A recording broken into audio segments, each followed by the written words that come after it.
statements by your social media followers, really articulate, and I think they reflect what Paul Sisko said in the introduction and what Madam Ambassador has spoken about the need for women to step up, to surpass their fears, like the Somali poet said earlier, and to step into the political arena, because I agree with a lot of the comments that the social media followers said that men, not all men have failed their people in Africa, but a certain type of man holding on to power, not willing to relinquish, and winner-take-all mentality, that has failed Africa.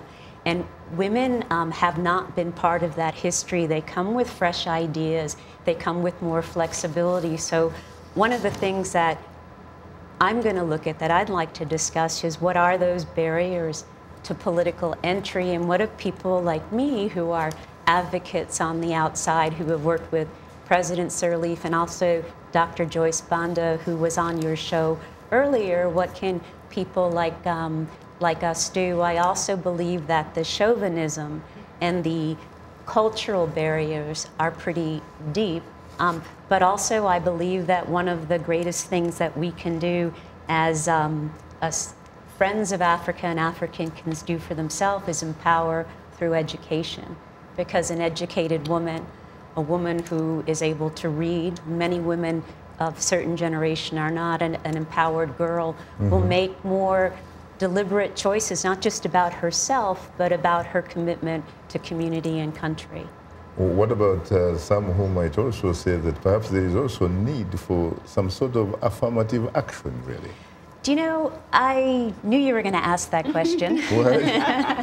And, it's come up a lot. Even in Liberia, people are thinking about putting quotas. We have to have this many women in the legislature or in the parliament. I think that's a philosophical and personal decision. I don't know where the ambassador comes. I'm not a fan. I'm not a fan of saying that we have to have these type of women, because it's supposed to be competency that puts you in a leadership position. I am a big fan of recognizing the inherent weaknesses in a system and looking at greater support for maternal and child health and for education of the girl child, as well as looking at empowerment through economics, because women have not traditionally been the holder of the bank account or now the app on your phone that holds your money. So that's a personal opinion. I don't know what the ambassador thinks about affirmative action. Ambassador? Yeah, in fact, there are always diverse views on the affirmative action. We call it quotas in our countries. But to be honest, if we didn't have that system, we would not have had the number that we are celebrating about being in Parliament, because there was no way, again, going to breaking the glass ceiling. This quota system, at least, was an entry point. Okay. For, again, those society, male-dominated society.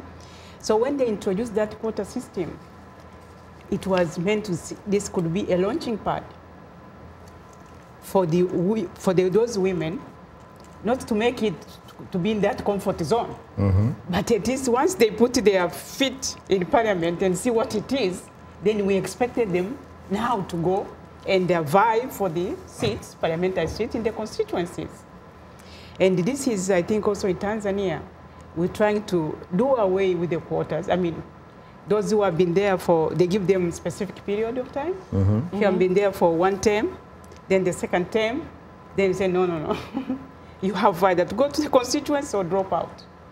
So that, of course, inspires those who are already there, but those who are also coming in, at least they will be given the opportunity. And it's not even given, because I see there is very aggressive campaign, because these are along the political parties' structures, to get nominated. It's always a big competition.